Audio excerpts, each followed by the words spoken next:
Hello students, today we will study about transcription. Now let us start from the definition. It is a cellular process in which RNA is synthesized using DNA as a template. Here you have shown that we have a double-stranded DNA and we'll get the single-stranded RNA, and that is termed as transcription. Now we have RNA. RNA is defined as a polymer of ribonucleotides which is held together by the 3' to 5' phosphodiester bond, and it is a single-stranded molecule. RNA is the molecule that works as both for the storage and transmission of genetic information. It acts as a catalyst also, helps in catalysis. All RNA except the RNA genome of various viruses is derived from information which is stored permanently in the DNA. Now we have three different kinds of DNA, RNA, mRNA, tRNA, rRNA. The mRNA is termed as messenger RNA that transfers the information of a gene to the ribosome, or it encodes the amino acid sequence. The transfer RNA, as the name defines that it transfers a particular amino acid to the mRNA. rRNA, that is ribosomal RNA, that is a constituent of ribosome. There are many additional functions that are performed by RNA, that is catalytic activity and regulatory functions. Now we have DNA. The DNA can be used to synthesize RNA, rRNA, mRNA, tRNA, miRNA, ribozyme, and uiRNA. In replication, the DNA molecule is normally copied, but in transcription, a particular gene or a group of genes are copied at a time, and some portions of the DNA are never transcribed. Here you have DNA, a double-stranded nucleotide sequence, okay? That is a double-stranded DNA. And we have RNA that can be transcribed from this DNA. DNA is transcribed from RNA. Now we have a gene, that is a segment of DNA that encodes a particular protein for RNA that may be present on any strand of DNA. On a strand of DNA, we have multiple genes. Now there is a difference between replication and transcription. Let us study the difference. We have template. In replication, both the strands act as a template, but in transcription, we have single strand. A single strand acts as a template. The primer is used in replication, but no any primer is used in transcription. Enzyme used here is DNA polymerase, but in transcription, the enzyme used is RNA polymerase. This product formed is double-stranded DNA. Here the product form is single-stranded RNA. The base pairs in the DNA are ATGC, but here the base pairs are AU. The T is replaced by U. The proofreading can be done in replication, but in transcription, proofreading cannot be done. Now we have certain silent features of transcription, that this process is highly selective. This selectivity is due to the signals embedded in the nucleotide sequence of the DNA. There are certain specific sequences that marks the beginning and the DNA segment which is to be transcribed. Now, where to start and where to stop the transcription process, when to start and how often it can be started. Now, let us study certain other features. That many RNA transcripts are synthesized as a precursor that are known as primary transcripts. So, in case of prokaryotes and eukaryotes, the site varies. In case of prokaryote, the site is cytoplasm, but in case of eukaryotes, the site is nucleus.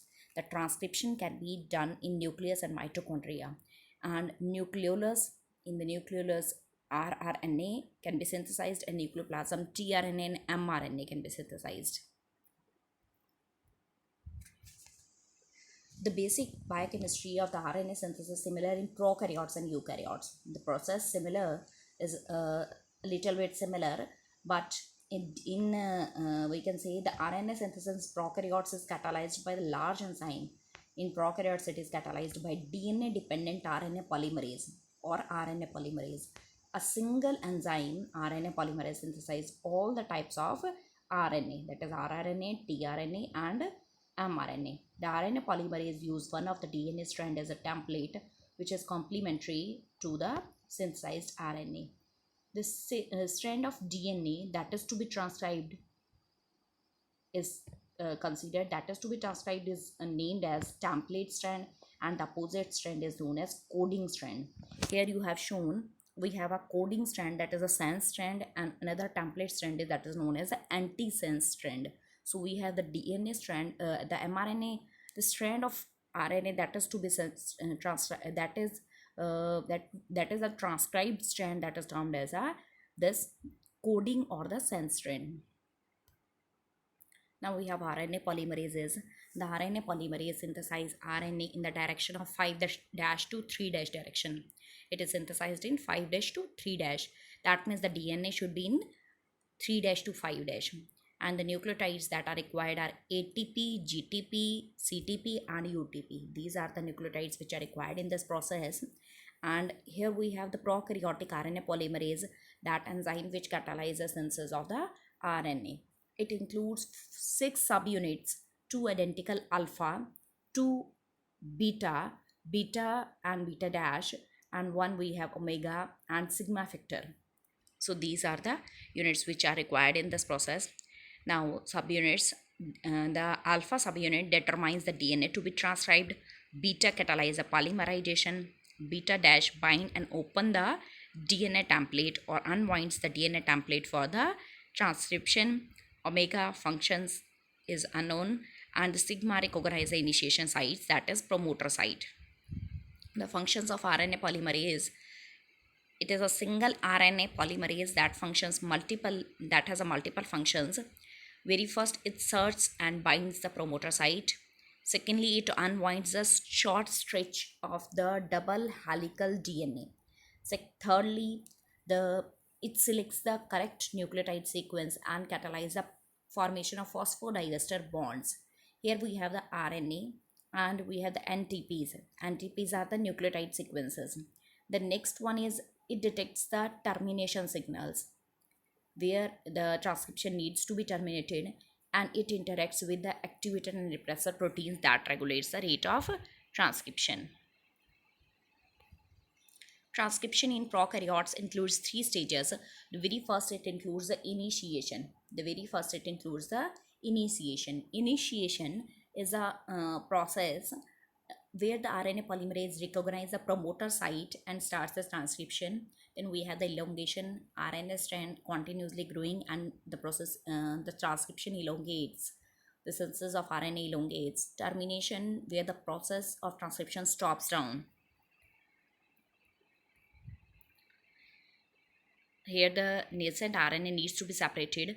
Initiation involves the interaction of RNA polymerase with the DNA at specific sites. The sequence of DNA needed for the RNA polymerase to bind to the template and accomplish the initiation reaction. And promoter are the characteristic sequences of the DNA that direct the RNA polymerase to initiate the transcription. Here we have the diagram to show that here we have the 3' to 5' end of the DNA that is to be readed, and here we have the 5' end where the sigma factor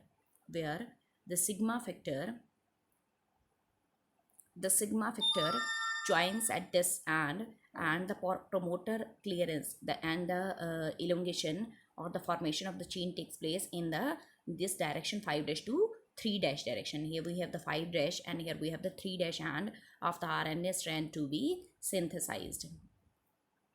Now next we have the elongation. The chain elongates. The synthesis of the chain elongates. So the synthesis elongates, that is from 5' to 3' direction, and here we have the nascent DNA that is to be synthesized, that needs to be separated in the next step. Next we have the transcription bubble. Transcription bubble is a bubble as we have the RNA as we have the replication fork in the RNA replication, DNA replication. Similarly, we have the transcription bubble here. Here the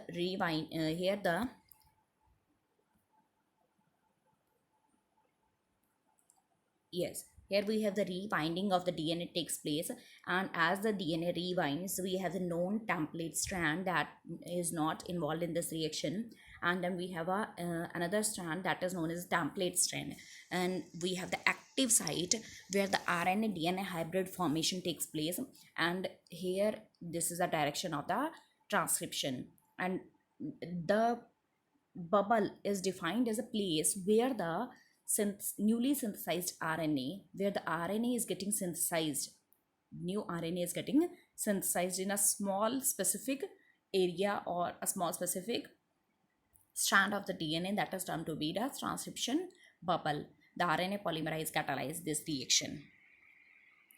Now we have the initiation process. In the initiation process, the raw factor, the RHO dependent raw factor, RNA polymerase, that binds to the site at the start point, and here it at the promoter site it starts the initiation process. Then we have the termination. The transcribed region of the DNA template contains stop signals.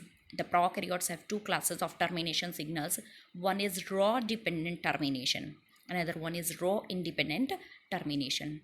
The raw dependent termination, it is signalized by a sequence that is present in the template strand of the DNA molecule, which are 40 base pair in length and are inverted repeat.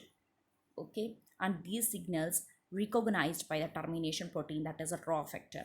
The termination protein, that is a raw factor. The raw is ATP dependent RNA helicase. It is ATP dependent RNA stimulated helicase enzyme which binds to the signals and which will terminate the reaction and release the nascent DNA. Here we have the termination, that is a nascent DNA can be released, and the raw factor identifies the signals, stop signals.